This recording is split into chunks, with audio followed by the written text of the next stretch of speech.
Ever tried reading while jogging, cooking, or even juggling flaming torches?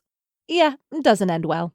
But with audiobooks.com, you can conquer books without the circus act.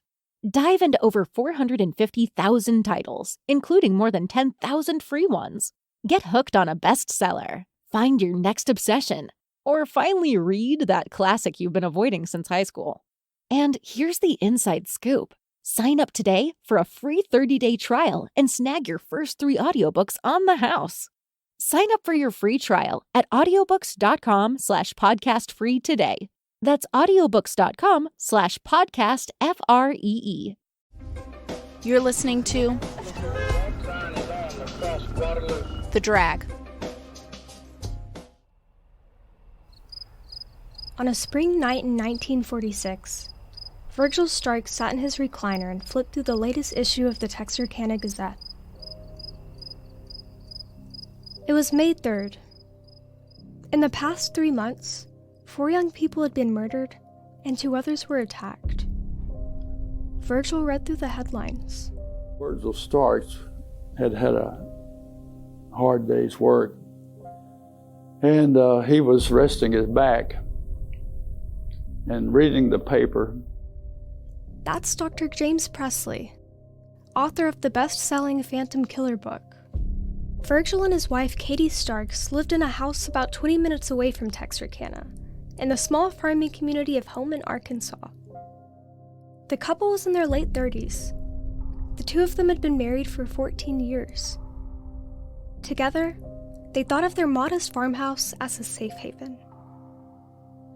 Down the road from the Starks farmhouse, 2 Arkansas state troopers were driving near Highway 67. They passed by some railroad tracks, and that's when they noticed something suspicious. A car parked near the tracks, off the road, somewhere it shouldn't have been. They decided to come back later to investigate. This was a time when Max Tackett, who was with the Arkansas State Police, had driven by there earlier to go to Hope, Arkansas to put in by midnight, they had to put in the months for April's expense report. However, by the time they returned, the car would already be gone. Around 9 p.m., Virgil was still seated in his recliner with the newspaper in hand. The radio played in the background. The Starks house was within walking distance from the same railroad tracks where police had seen the suspicious car. Down the hall, his wife Katie was already in bed. She called to Virgil from their room, telling him he should head to bed too. But Virgil had a couple more articles in the Texarkana Gazette that he wanted to read. According to Dr. Presley, one of the articles mentioned a potential suspect in the Phantom Killer case, but that suspect had been cleared. Katie waited in bed for her husband. Then, she heard something strange mixing in with the droning of the radio in the other room. And his wife heard a noise in the backyard, and she said, "Virgil, turn down the radio. I think I hear something." And she never knew whether he heard her or not, because shortly after that, the killer, he was sitting at the window with the curtain halfway up, shade halfway up, and he was shot in the back of the head twice. Katie scrambled out of bed and ran to the living room. What she found there, she would remember for the rest of her life.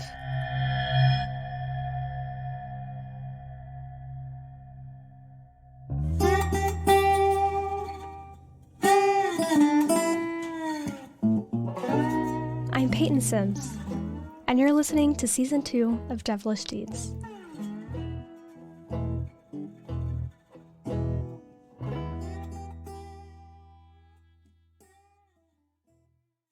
When Katie Starks walked into the living room, she saw blood covering the floor around Virgil's recliner.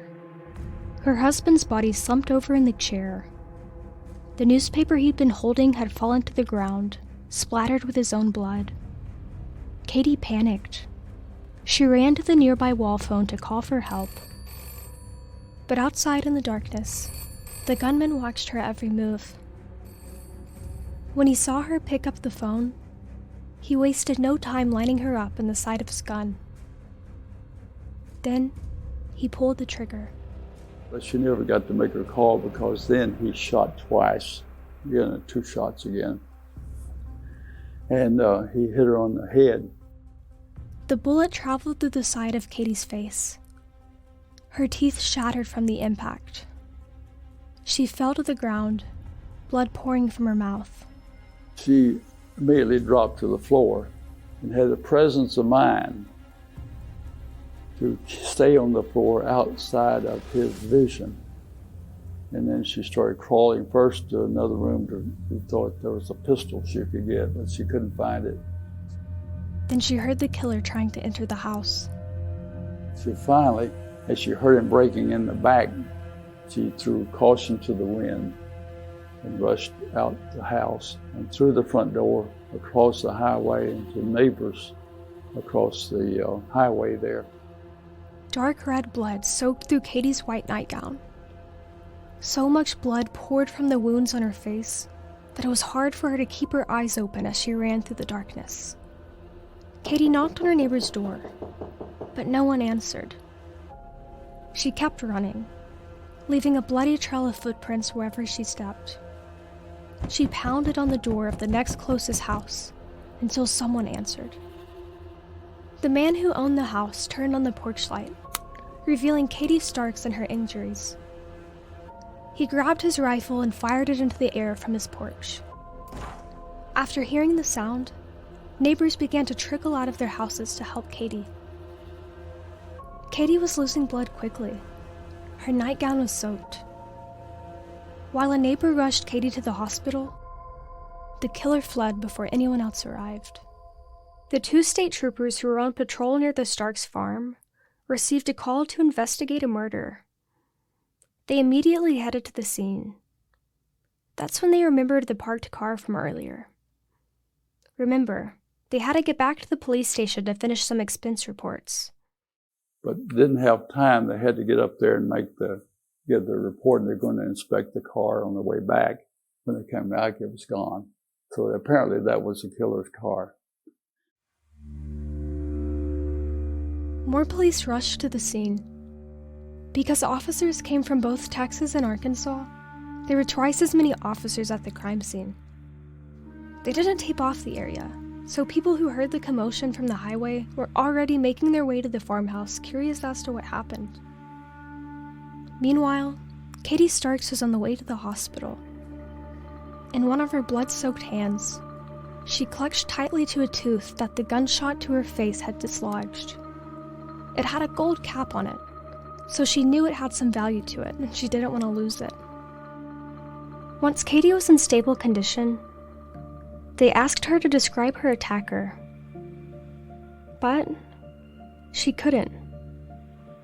Before her attacker crawled through the window, he shot Katie in the face. The blood from the injury blurred her vision. She never saw the person who shot her. The floor of the cottage farmhouse was littered with glass from the broken window, and the blood of its former occupants.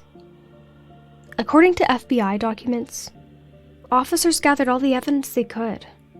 Blood from the linoleum floor, some bullets, and cartridge casings. One of the things officers did have to work off of were the footprints left behind in the house. Katie Stark's bloody footprints tracked her escape from the killer. But there was another set of footprints too. But police would never know if these footprints belonged to the killer.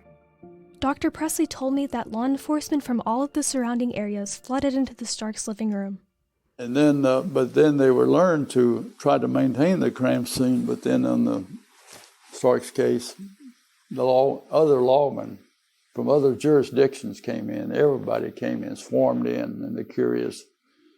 And it was just chaos.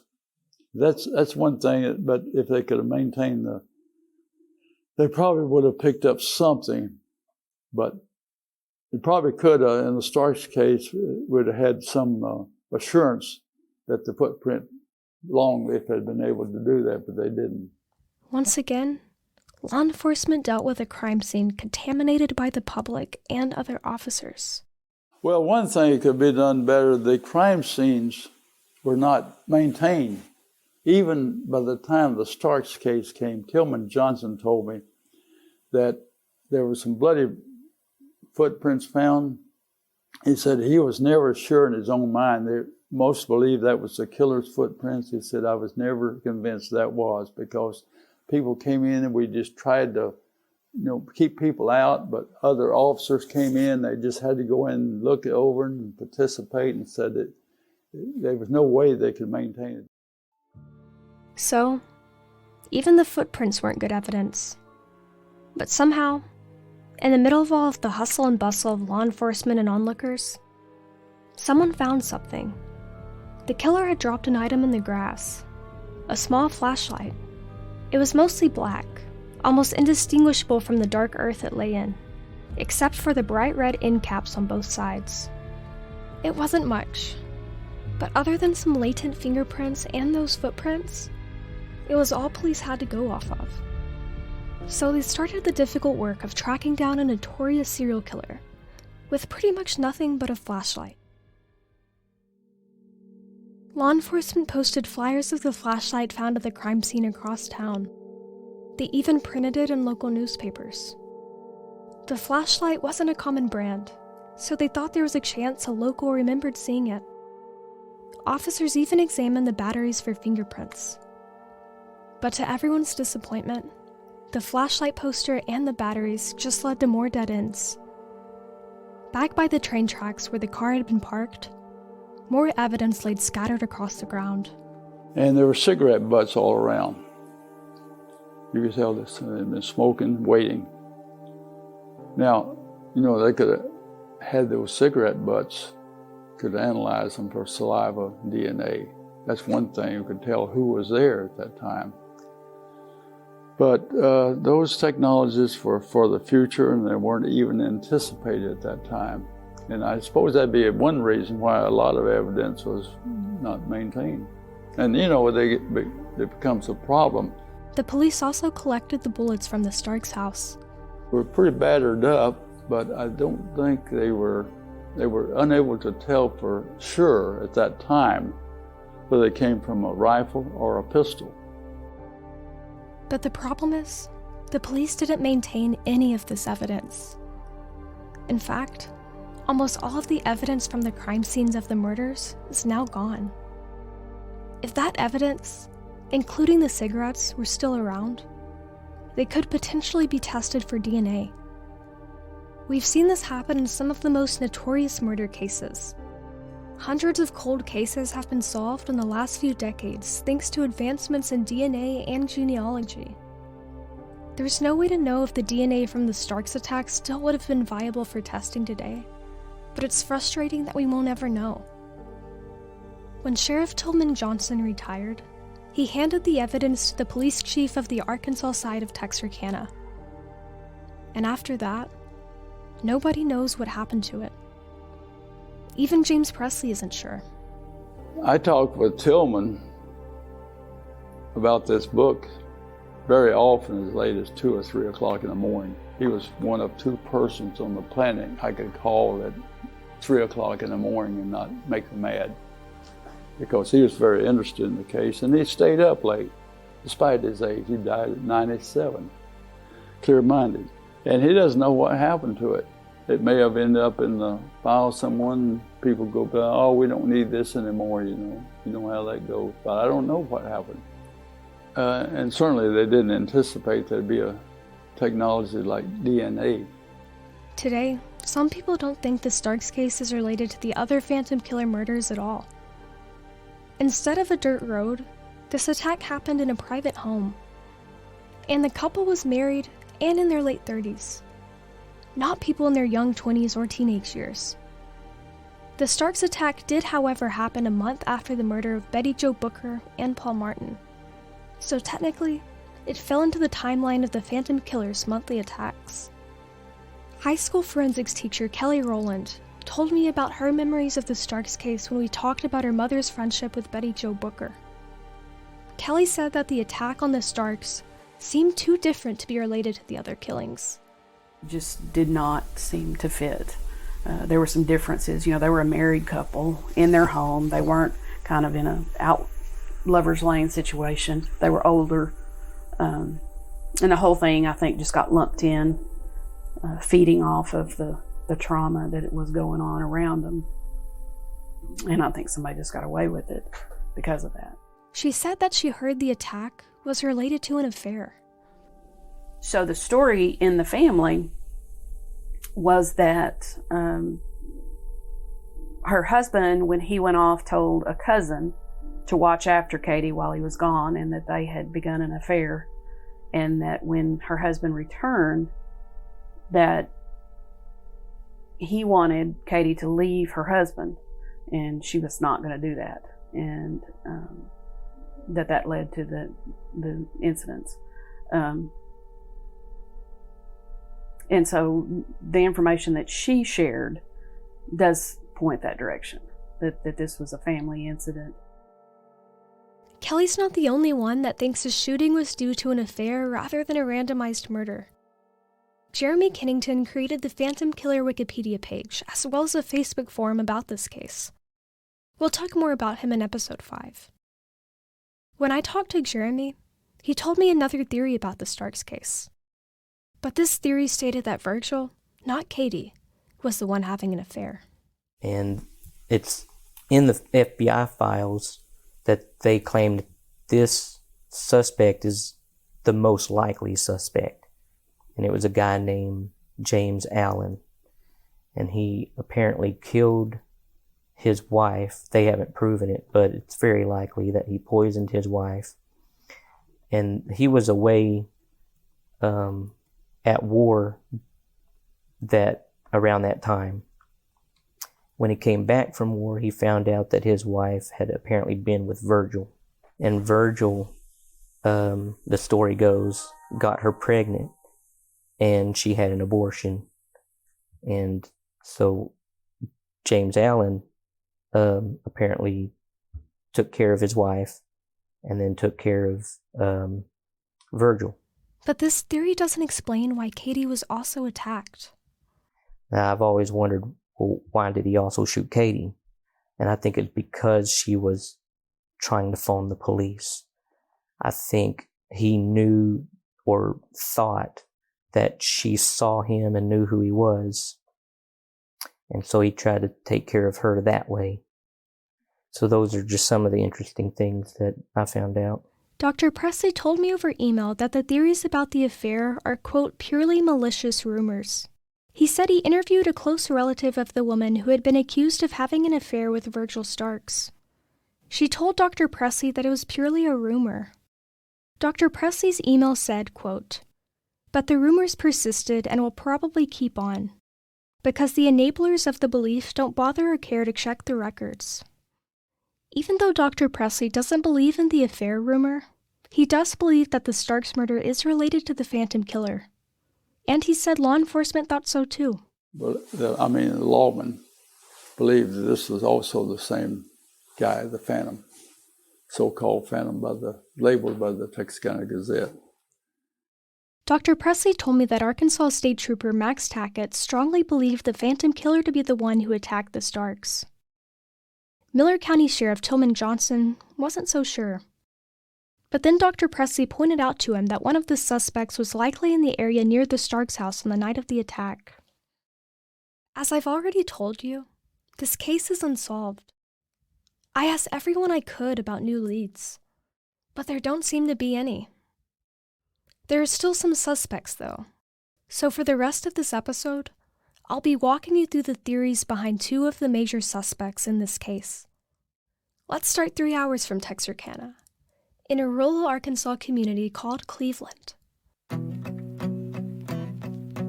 This area once thrived as the center of trade in Arkansas, filled with cotton farms. In that town, a son of a Baptist preacher, grew into a tall, slender man. His name was Yoel Swinney, but some Texarkanians you talk to would call him by another name. The Phantom Killer. I talked to Glenn Owen. He's a retired investigator who worked on this case. Growing up, Glenn always heard his parents talking about the Phantom Killer, and his curiosity never faded. My full-time job was an investigator for the Department of the Army, but I was also a Texas peace officer. I carried 2 badges, still got one. But I heard on the radio or read in the paper that they had found some evidence in Little Rock, Arkansas on the Starks case. And I remember my parents talking about the Phantom Killer, and I actually met Charles B. Pierce and had a discussion with him about the Phantom Killer. He's the producer and director of The Town That Dreaded Sundown. And so when I read this in the paper or heard it on the radio, I think it was the paper that said that the last living investigator, Tillman Johnson, was still alive. And so I thought to myself, well, I've always heard about the Phantom Killer, and I've always heard all these wild rumors and accusations and everything. And I am an investigator for the district attorney's office in Bowie County, and all these cases happened, except for the Starks case in Miller County, happened in Bowie County. So I'm going to go meet Mr. Tillman Johnson and find out what's going on with the Phantom Killer, because nobody had anything. Nobody had any case files. Bowie County DA's office didn't have any case count. Bowie County Sheriff's office didn't have any case file. So Glenn called Tillman Johnson, who is actively working on this case. And just like that, his Phantom Killer investigation began.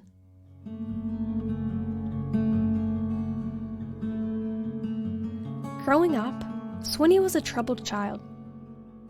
He had some mental issues. He had psychological issues. He just was, most of these guys, you know, they live with a relative. You're a disorganized killer, they'll live with a relative, an aunt. You know, they're usually not very well educated. They're average to below average in IQ. They've been in some kind of trouble. If they work a job that's a low-paying job. They're not educated. High school dropouts, broken families, physical abuse, all of this type of stuff. That's what these kind of people are brought up there. And although I don't really know Yoel Swinney's history that great, but I know he didn't work. And when he did work, he wasn't a skilled laborer by any, that I'm aware of. He wasn't educated, He fits the profile. He fits the profile. According to Dr. Presley's book, by 12 years old, Swinney already found himself behind bars. After being arrested for theft with 2 other young boys, their arrest made headlines in the Texarkana Gazette. At this time, Swinney was a part of a child gang called the Fagans, who were known to sneak around town, stealing items to pay for a pack of cigarettes. And as Swinney got older, not much changed. But his crimes got bigger. He went from stealing small possessions to stealing cars.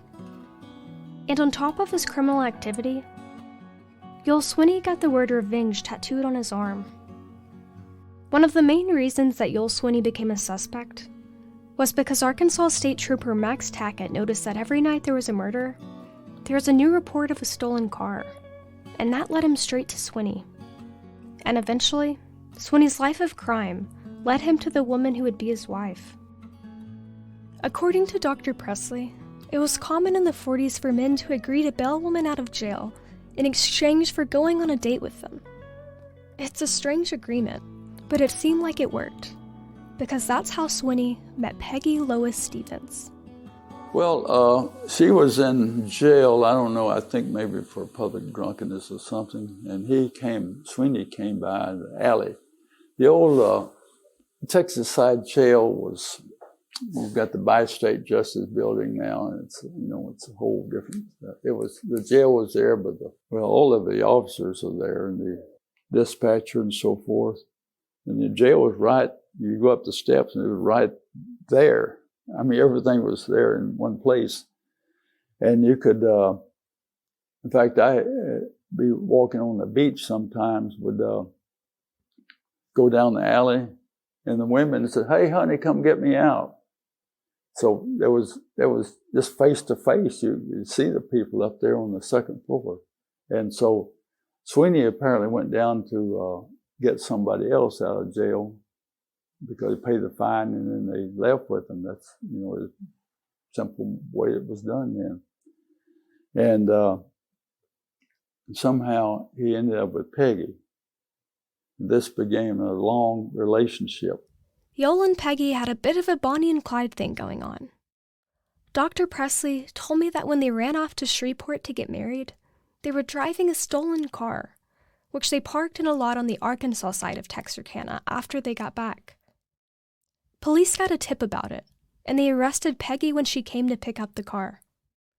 Then, Yoel was picked up a few days later, also for the stolen car. So they had a very short honeymoon, and it was spent in Arkansas, side the Miller County Jail.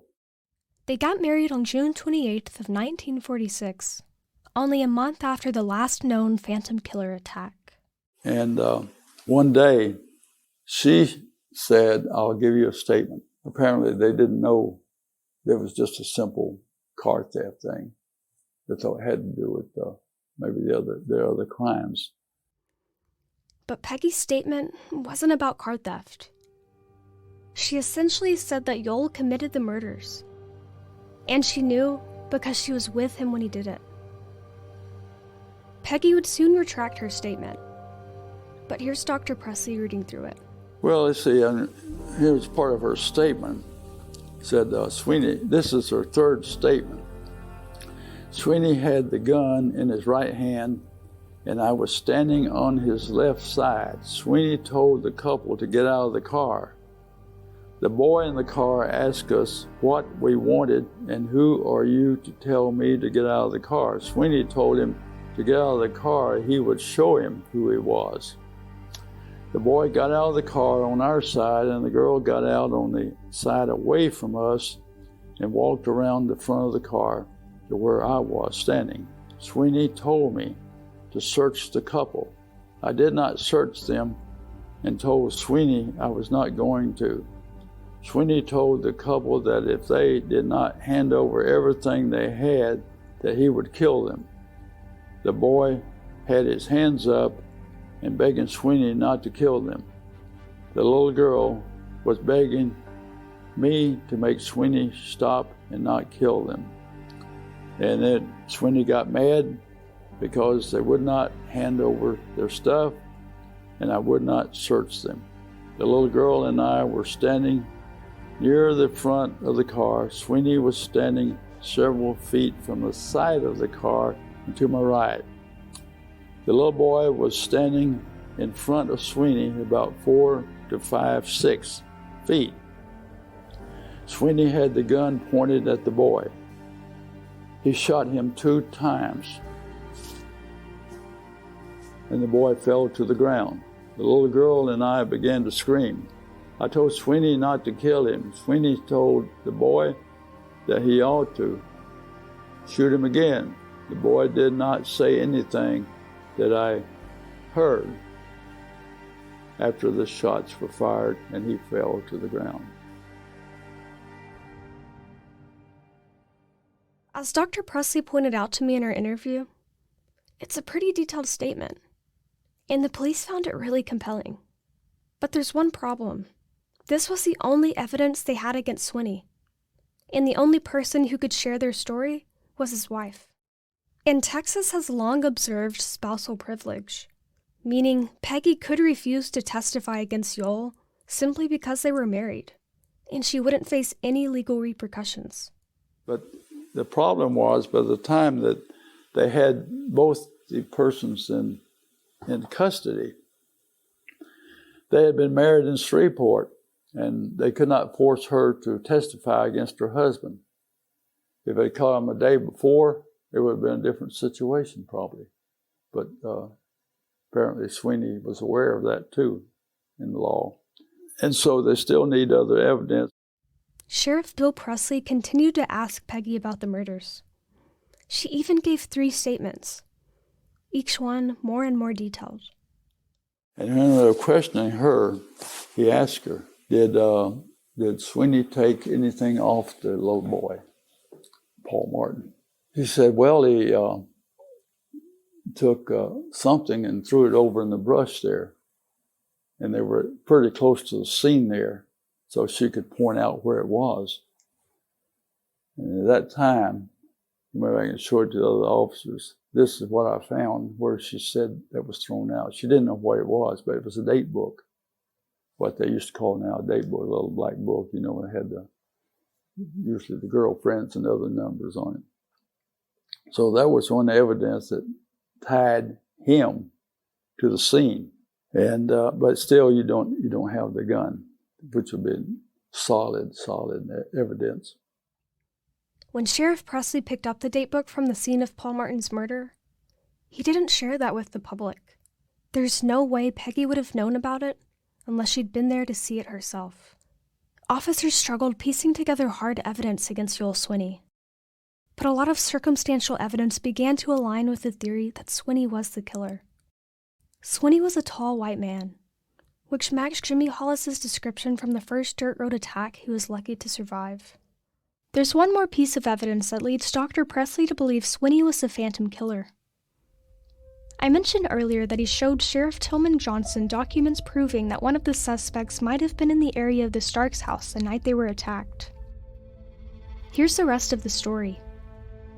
Dr. Presley says there were records in the Arkansas State Police Archives documenting that Swinney and Peggy had a, quote, fiery run-in with Peggy's sister when they hadn't paid their boarding bills. They headed for Texarkana, which would have put them right near the Starks house. Remember, Dr. Presley said earlier that Katie Starks heard a noise outside of their house. He thinks that was someone looking for something to steal in Virgil Starks' welding shop. As Dr. Presley mentioned earlier, officers found a suitcase in Swinney's home. Inside of it was some fabric which matched material found in Virgil Starks' welding shop. And if you look close enough under a black light, you could make out the letters STAR. The K and S had faded. Dr. Presley thinks this could have been what was stolen from the welding shop the night of the attack. Dr. Presley told me that investigators just saw the STAR, and they assumed it belonged to Billy Starr, a woman who owned a brothel in Texarkana. But as Dr. Presley interviewed Tillman Johnson years later for his book, he and the former sheriff got to talking a lot about this fabric.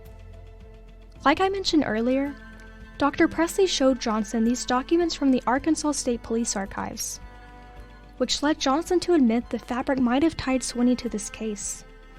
But later on, as I was going through this and talking to Tillman every day about this, he'd ask me to call him, even if you find nothing, give me a call every night, and I did. I said, they said this is Billy Starr's, STAR, but if it had a similar laundry mark and it had STAR but something else to it, they would have to add the other letter to distinguish between the two. And the first time he said, yeah, that's right. And he missed him there because it probably was a STARK, and that would have tied the shirt. Now, whether that would have been enough to file charges, but it would have indicated he had been in that welding shop. And so that was physical evidence, but it was never used. All of this evidence leads Dr. Presley to believe that Swinney is the only logical suspect in the attacks. Well, a lot of people thought this was done by a different person. And here's the idea they presented. It was a different MO. Said this was in a house, it was a home invasion, and a different gun was used, different weapon was used. You have to consider that any killer or criminal with half a mind would know, everybody knew what kind of gun was used in the other 4 killings. So he had an intelligence at all, he had changed his weapons. And that apparently is what happened. Actually, I don't think there's a difference in MO. It still was, they were hunting couples. And they were just in a different place, and you had to get rid of this gun if you had a 32, or so he used a 22 for that. And probably it was a pistol, but we don't know. Could have been a rifle. And I talked to the major suspect's nephew, and he said, well, he had both of those. He had a 22 rifle and a 22 pistol both.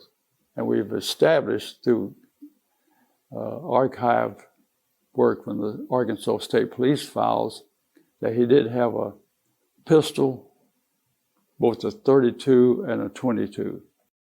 Dr. Presley is saying that even though a different gun was used in the Starks attack than the other attacks, that doesn't mean the same person didn't commit these crimes. After all, the killer might have known people were catching on to his routine. Keep in mind that the police were setting traps, so the phantom killer might have changed the weapon he was using. Let's fast forward to the early 1970s, when Yoel Swinney found himself in a courtroom. In 1972, I believe, Yoel Swinney had been in jail, in prison since 1946. And he was sent there based on an enhanced conviction or enhanced punishment out of Bowie County. And what happened was he was convicted of car theft, which has a maximum punishment of 10 years to serve. But they, under Texas law, if someone has been previously convicted of a felony offense 2 times before this one, then his punishment can be enhanced up to 5 to 99 years of life imprisonment. That's Jack Carter. He was Swinney's lawyer in the 1970s. Swinney wanted to appeal the life sentence that had been handed down to him after he'd been convicted of multiple felonies. Swinney claimed that because he hadn't had a lawyer for his first 2 convictions, they weren't valid, and the court actually agreed. So in the 70s, Swinney walked free. I asked Carter if anything about the phantom killings came up during these hearings.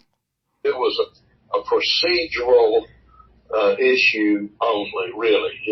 It really he was not questioned about that. Now, it came up during the hearings, and I guess I'm the one that sort of injected that, because I had a feeling that the Court of Criminal Appeals just kind of should know what was going on here.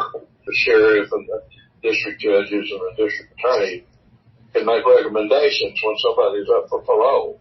And they always recommended that he not be released. Of course, they didn't say in it that the real reason was that they thought he was the phantom killer. So I brought that out, that isn't that the reason you've objected? And whether that was truly really relevant is maybe questionable, but it did come up in that context. But Carter's encounter with Yoel Swinney goes beyond the courtroom. In 1973, the same year that Swinney was released from prison, Carter was relaxing at home on a Sunday morning. While sitting in his recliner, his eyes were glued to the Dallas Cowboys and the TV in front of him. But then he heard a knock on the door. My wife went to the door, and she came and said, "There's a man out there wants to see you." So I went to the door, and there stood Yoel Swinney. Well, this was the first time I had seen him outside of the courtroom setting or the jail setting. And he was immaculately dressed, had on a suit and tie, had on a hat. And I thought to myself, that's the kind of hat that men wore back in the 40s. He was wearing a fedora or whatever it is, hat, and was, what I call dressed very sharply. And anyway,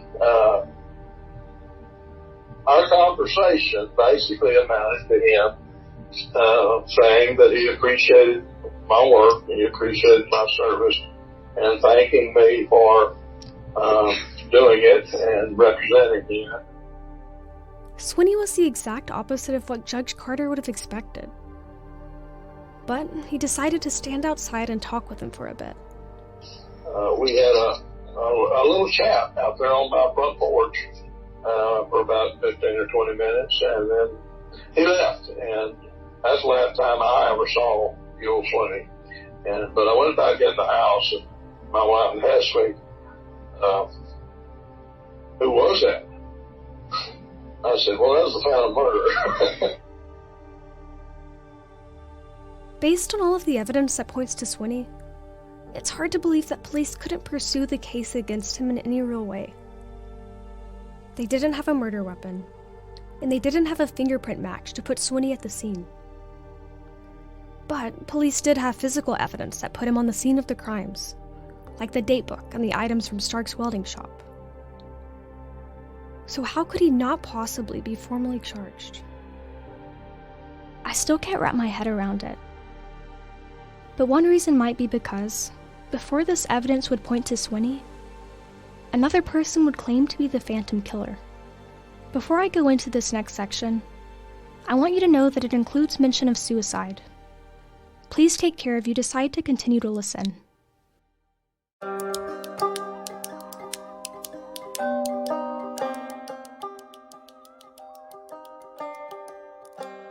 H.B. Doodie Tennison was a student at Arkansas High School, class of 1948. Doodie was tall and lanky. In his class photo, you can see him standing in the very back in his suit and tie. He's got kind of a half smile on his face. He's surrounded by his classmates all dressed in their Sunday best. Doodie was a quiet kid by all accounts, and he mostly kept to himself. Relatives later described him as somewhat odd. Another friend of Doodie's sister made the comment that Doodie never fit in.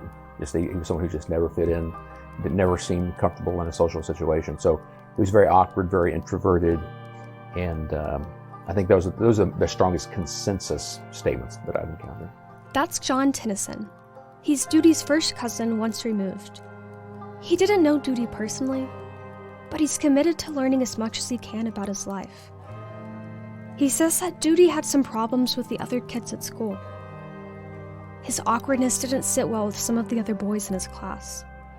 The other thing that was noteworthy is they're all pretty much is a consensus of how socially awkward Doodie was. He was very shy. He didn't have many friends. Some people said one person, it wasn't a family. Actually, I take that back. I talked to two people. One was an in-law. She was the wife of the nephew of Doodie. But she, as well as another person who was the son of someone who knew Doodie, said that they believe he had been beat up in high school because people thought he was gay. Doodie went off to college in the fall of 1948. Things didn't get any easier for him there. He had trouble with classes and with money. On November 4th, 1948, Doodie was found dead in his college apartment. The cause of death was suicide. His mother was visiting her sister in Kansas when she heard the news. She had planned on visiting Doodie after seeing her sister. Now she was driving back to Fayetteville, Arkansas, knowing that her son wouldn't be there. Doodie left multiple notes behind in his apartment. Doodie's cousin John Tennison went through them and published them online. According to John Tennison's website, Doodie's notes talked about what to do with his belongings, the pressure he felt to get good grades in college, the guilt he felt for cutting classes and not studying to get those good grades. He said thank you to his friends. He apologized to his mother and father. To Mother, I just want to say that you are the best mother a fellow ever had, and I would not want anything to hurt you as much as I have in the past years. To Daddy, I want to say thanks for everything you have done for me, and I am sorry about the way things turned out. Well, I guess I will leave you here. Wish I could stay for a little while longer, but I cannot, as I told you before. Don't cry for me. Just remember me. Much love to you all. HB. It's heartbreaking. He was just 18 years old. Another young Texarkana teenager, gone. But, according to John Tennison's article, there was something else in these notes. A confession. Why did I take my own life? Well, when you committed 2 double murders, you would too. Yes, I did kill Betty Jo Booker and Paul Martin in the city park that night, and killed Mr. Starks and tried to get Mrs. Starks. You wouldn't have guessed it. I did it when Mother was either out or asleep, and no one saw me do it. For the guns, I disassembled them and discarded them in different places. This confession came before Joel Swinney's name was even in the mix of suspects, so all eyes were on Doodie Tennison. The press jumped on this lead immediately. Here are some of the headlines that came after Doodie's death. Phantom murders revived in suicide. H.B. Tennison ends life after making confession. College student kills self, admits murders. Student is found dead. Note says he's killer. Hard to believe. Report stirs town. All of a sudden, there was an entirely new suspect thrown into the mix. A suspect who couldn't be questioned or prosecuted. This new evidence left the public with more questions than answers. Now, I want to make it clear that our main expert on this case, Dr. Presley, doesn't believe Doodie Tennison had anything to do with the murders. Dr. Presley looked at Doodie's suicide notes himself, and they weren't as clear-cut as people believed them to be. He also says that a friend of Doodie Tennison said they were playing chess with Doodie the night the Starks were attacked. Dr. Presley also told me over email that, quote, "It took an experienced criminal to commit these crimes. He just didn't fit." In my time working on this podcast, I've discovered that I'm far from the only one feeling frustrated and confused by how this case ended up. You've heard from some of them already, so it won't come as a surprise to find out people are still working to figure out what went wrong. But in the next episode, you'll hear from some of the people who are still working in their free time to get some conclusive answers in the Phantom Killer case.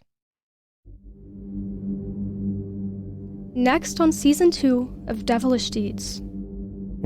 There's only so much information you can get, and then you kind of hit a dead end, and I felt like I've hit that dead end. I found out everything that I think I could know. I had hope for a little while. When I found out all the physical evidence was gone, it kind of dashed my hope. This is like feeding the web sleuths, for better or for worse, right? Because there are like endless names. Like there are all these like rabbit holes you could go down with these people, and it's just like one of these online sleuths' playground.